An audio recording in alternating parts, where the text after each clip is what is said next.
जय श्री कृष्णा। राधे राधे। अब आप सुनेंगे भगवान शिव की कथाएं, कहानी रेवती की। ओ आखिर भक्त कौन है? हे गुरुदेव, क्या मुझे भगवान शिव के दर्शन हो सकते हैं? राजन, भगवान शिव भक्तों को भोजन कराने से बड़े प्रसन्न होते हैं। वो सवाए ऐसे भोज में शामिल होते हैं।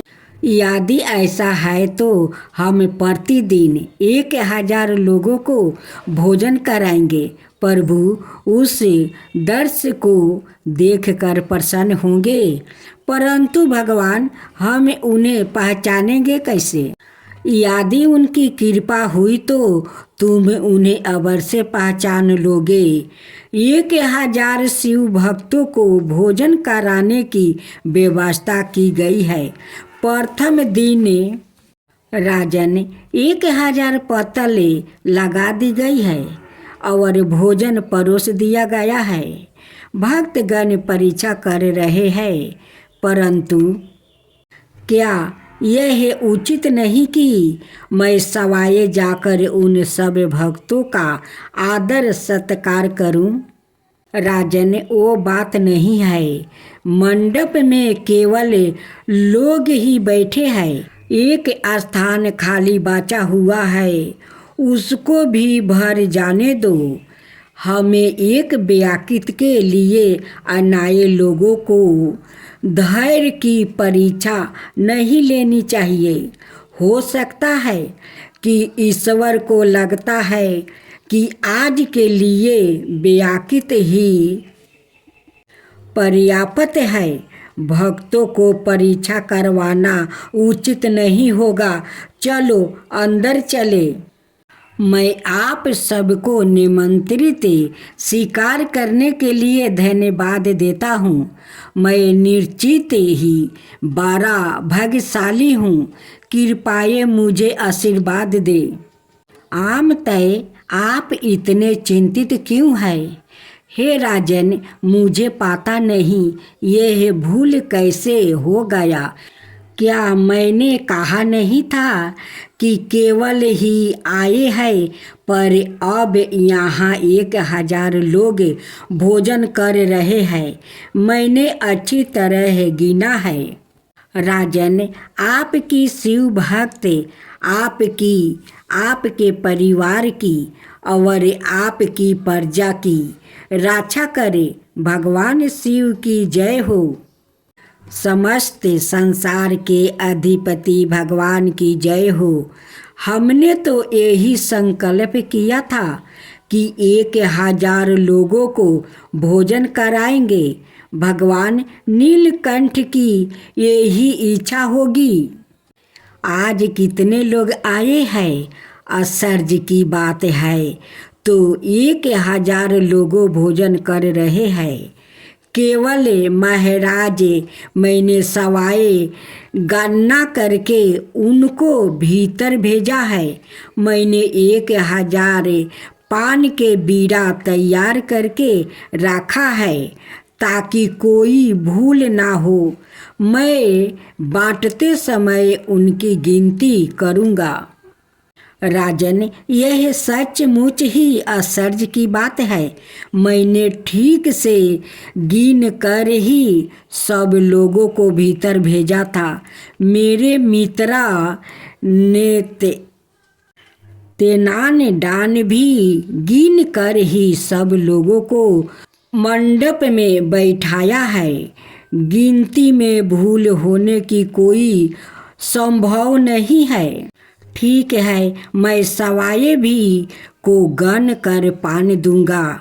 मैंने 1000 पान अलग रखा है। राजन, भोजनशाले के द्वार पर राजा सवाए सबको पान का बीड़ा देने लगे। सभी ने राजा को भूरी भूरी आशीर्वाद दिया। नहीं राजन, भीतर तो कोई नहीं है। भोजनशाला की सफाई हो रही है। एक पान बच गया है। जरा देखो तो भीतर कोई रह गया है क्या? कितने आश्चर्य की बात है। व्याकृत भोजन करने आए पर 1000 लोग ने भोजन किया। यह हजारों व्याकृत कौन हो सकता है।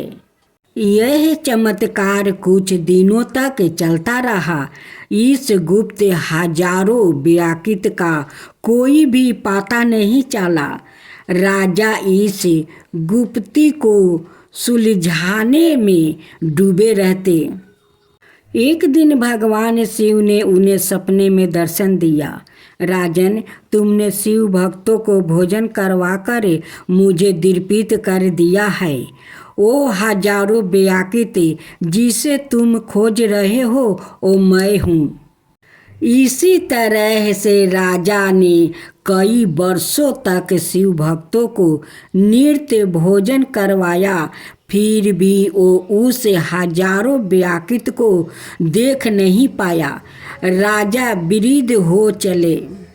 हे कैलाशपति, आप जो समस्त प्राणियों का भरण पोषण करते हैं, सवाए मेरे यहाँ भोजन करने पधारे। आपकी करुणा अपरंपार है प्रभु। राजन, मैं नृत्य प्रति तुम्हारे यहाँ आकर भोजन करता हूँ, फिर भी तुम मुझे पहचान नहीं पाते हो। हे भगवान, सर्वव्यापी परमेश्वर शिव भक्त यह जानकर कितने प्रसन्न होंगे कि उन्होंने नृत्य आपके साथ भोजन किया है। यदि आप कृपा करके जहाँ आप बैठते हैं उस स्थान पर कोई चिन्ह छोड़ जाइए तो उसकी पूजा करके लोग परम गति को प्राप्ति कर सकेंगे। भोजनशाले में भोजन के परिचित केवल जूठी पतले पड़ी थी। राजा चारों ओर खोजने लगे। जिस जगह भगवान शिव ने बैठकर भोजन किया था उस स्थान पर एक शिव मूर्ति और लाठी प्राप्ति हुई। भगवान शिव की यह सवाए भू मूर्ति आज भी मंदिर अक्टूबर में विराजमान है। उसका नाम है हजारों में एक। उनके बाएं हाथ में तोते से सुशोभित छड़ी है और ऊपरी हाथों में फरसा और मिर्गा का चिन्ह है। चौथे हाथ भक्तों को वरदान देने की मुद्राएं में शोभा यमन हो रहा है। इस मूर्ति का अलौकिक स्वरूप देखते ही बनता है। हमें ईश्वर के लिए उस तरह की व्याकुलता होनी चाहिए जैसी एक शिशु अपनी माँ के लिए होती है। उसे अपनी माँ से दूर रहने पर चारों ओर केवल अंधकार ही देखता है। अब आप सुनेंगे चंद्रमा द्वारा सोमनाथ की पूजा। दक्ष अपनी पत्नी असगीन के साथ हिमालय में वो राज करते थे। उनकी 50 कन्याएं थीं। उनमें से 27 कन्याओं का विवाह उन्होंने चंद्रमा के साथ कर दिया। हे चंद्र, तुम इन सबको बराबर प्रेम करना, सुखी रहो। आप जैसा चाहते हैं मैं वैसा ही करूँगा। पहले तो चंद्रमा अपनी सभी पत्नियों से बराबर का प्रेम करते, पर बाद में उनका झुकाव रोहिणी की तरफ होने लगा जो अत्यंत सुंदर थी। इससे दक्ष की कन्याएं दुखी हो गई। हमारे स्वामी हमारी उपेक्षा करवा रहे हैं, अब हम क्या करें? चलो हम सब चलकर पिता श्री से शिकायत करते हैं। दक्ष की पुत्रियां अपने पिता के पास अपनी शिकायत लेकर पहुंची। मेरी बच्चियों, तुम चिंता ना करो, मैं इस विषय में अपने दामाद से अवश्य बात करूँगा और तुम्हारे कष्ट का निवारण करूँगा।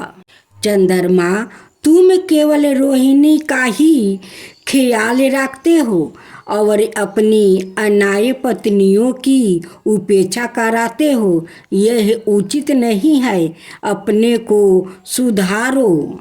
पर दक्ष द्वारा टोके जाने पर भी चंद्रमा ने अपना रवैया नहीं बदला। दक्ष की कन्याएं दोबारा रोते रोते अपने पिता के पास गई। तब दक्ष ने क्रोधित होकर चंद्रमा को श्राप दिया, चंद्र, तुम अपनी पत्नियों की अवहेलना करके उन्हें कष्ट पहुंचा रहे हो। उनका यौवन व्यर्थ ही बीता जा रहा है। मैं तुम्हें श्राप देता हूँ कि इसी तरह तुम्हारा रूप भी छीन हो जाएगा। दक्ष के श्राप के कारण चंद्रमा का रूप छीन पड़ने लगा। भयभीत होकर चंद्रमा देवताओं के पास सहायता मांगने गया। देवगण, कृपया मुझे इस विपत्ति से बचाने का उपाय बतलाइए। हे चंद्र, हम तुम्हारे दुख का निवारण नहीं कर सकते। चलो हम सब पीताम्बर वर्मा के पास चले और उनसे ही कोई उपाय पूछे। वो सब वर्मा के पास पहुँचे और उन्हें चंद्रमा की समस्या के बारे में बताया। तुमने अपनी पत्नियों के साथ उचित व्यवहार नहीं किया है। तुमने दक्ष की बात को भी अनसुना कर दिया है। तुमने अपने बुजुर्गों का और सत्य का अनादर किया है और इसलिए दंड के पात्र हो। तुम्हें दंड मिले तो दूसरों को भी शिक्षा मिलेगी। प्रभु, मुझे अपनी भूल का अभ्यास हो गया है, मुझे क्षमा करे और दया करके मेरी रक्षा करे। देवताओं ने भी वर्मा जी से चंद्रमा की सहायता करने के लिए बारंबार विनती की। चंद्रमा समस्त वनस्पतियों का देवता है। यदि वो छीन हो गया तो समस्त पेड़ पौधे सूख जाएंगे और संसार का विनाश हो जाएगा। इसके अलावा चंद्र की किरणों से ही हम देवताओं को सोम रस की प्राप्ति होती है। समग्र सृष्टि की भलाई को ध्यान में रखते हुए आप कृपया चंद्रमा को इस विपत्ति से बचाए। पृथ्वी पर परबेसा नामक एक तीर्थ स्थान है। चंद्रमा को वहां जाकर भगवान शिव के पंचरक्ष मंत्र का निरंतर जप करना होगा। केवल शिव जी की कृपा से ही उसे इस श्राप से मुक्ति मिल सकती है और कोई उपाय नहीं है। चंद्रमा ने परबेसा पहुंचकर वहां एक सरोवर का निर्माण किया, जिसका नाम चंद्र तीर्थ पड़ा। उसने वही एक शिवलिंग की स्थापना की और नित्य उसकी पूजा करने लगा। उसने शिव जी के पंचरक्ष मंत्र का 10 करोड़ बार जप किया। एक दिन करुणा निधान भगवान शिव चंद्रमा के समक्ष प्रकट हो गए। उस श्राप का आधा भाग तुम्हें भोगना ही होगा। महीने के 15 दिनों तक तुम्हारा तेज छीन होगा और शेष 15 दिनों में वो वृद्धि को प्राप्ति होगा। हे चंद्रमा, स्त्री जाति को कष्ट देना एक बहुत बड़ा अपराध है। पुरुषों को चाहिए कि वो सर्वदा उनकी सेवा में संलग्न अपनी पत्नियों से सदा प्रेम पूर्वक व्यवहार करे। अच्छा है कि तुमने अपनी भूल को स्वीकार कर लिया है। बोलो क्या चाहते हो? भगवान, आपने कृपा करके मुझे इस शराब से मुक्त किया है। मैं आपसे प्रार्थना करता हूँ कि जो भी इस चंदर तीर्थ में स्नान करके आपकी आराधना करे, उसके भी सभी कष्ट इसी प्रकार दूर हो जाए। प्रभु, कृपा करके मुझे दक्ष के शराब से मुक्ति कर दिया। चंद्रमा का एक नाम है सोम, इसलिए परवेशा क्षेत्र में चंद्रमा द्वारा स्थापित शिवलिंग आज सोमनाथ के नाम से प्रसिद्ध है। ऐसी मान्यता है कि जो भी इस पवित्र तीर्थ में स्नान करके सोमनाथ की आराधना करते हैं, उसकी समस्त विपत्तियों का नाश हो जाता है। सोमनाथ के 10 ज्योतिर्लिंगों में से एक है। आज भी यह दिव्य सोमनाथ मंदिर लाखों श्रद्धालुओं की आस्था का केंद्र बना हुआ है।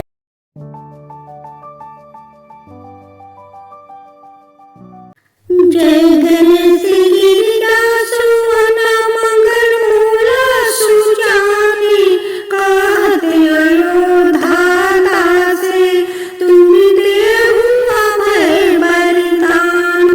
जय गिरिजापति दीन दयाला, सादा करत संतन प्रतिपाला।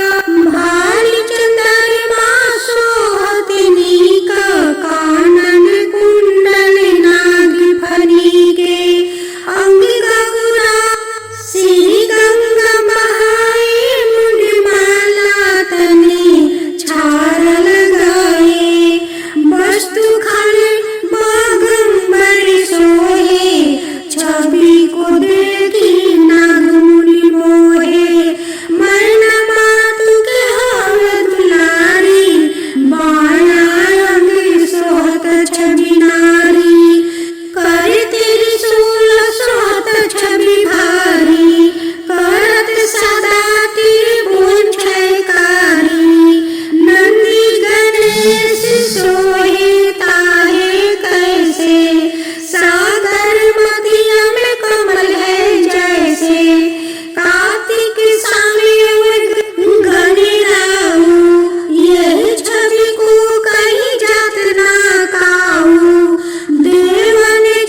चतुर्भुज दशभुज अति सोहे त्रिगुण रूप निरखिता त्रिभुवन जनि मोहे।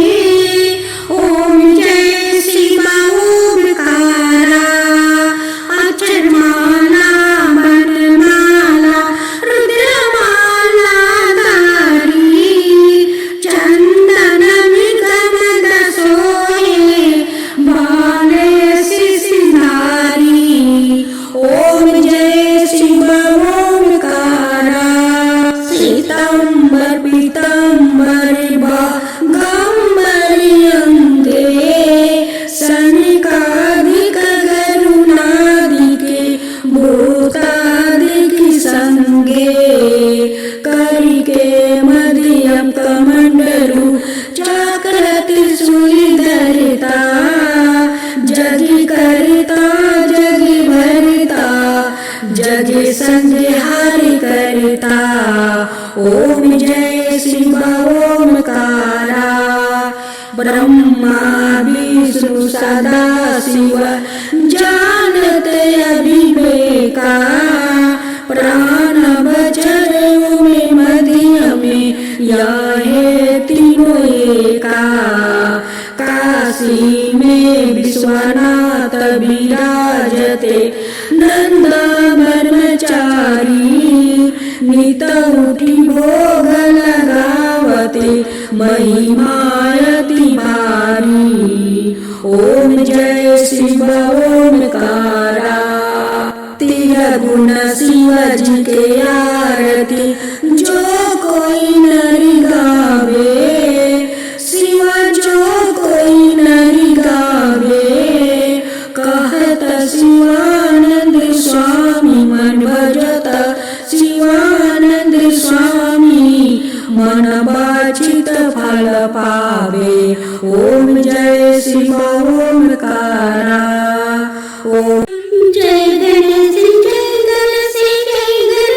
देवा माता रति पार्वती पिता महादेवा एक दंत दयावंत चार भुजधारी माथे सिंदूर सोहे मूस की सवारी। जय गणेश देवा माता रति पार्वती पिता महादेवा पान चढ़े फूल चढ़े और चढ़े मेवा लड्डुअन का भोग लगे संत कर सेवा। जय गणेश देवा माता रति पार्वती पिता महादेवा अंधन को आँख दते कोरियन को काया बाजिन को पुत्र दते निर्धन को माया। जय गणेश देवा माता रति पार्वती पिता महादेवा सूर्य शाम शरण्य सफल की जो सेवा माता रति पार्वती पिता महादेवा। जय गणेश देवा माता रति पार्वती पिता महादेवा दीनन की लाज रखो सूर सुतिकारी कमना को पूर्ण करो जाओ बलिहारी। जय गणेश देवा माता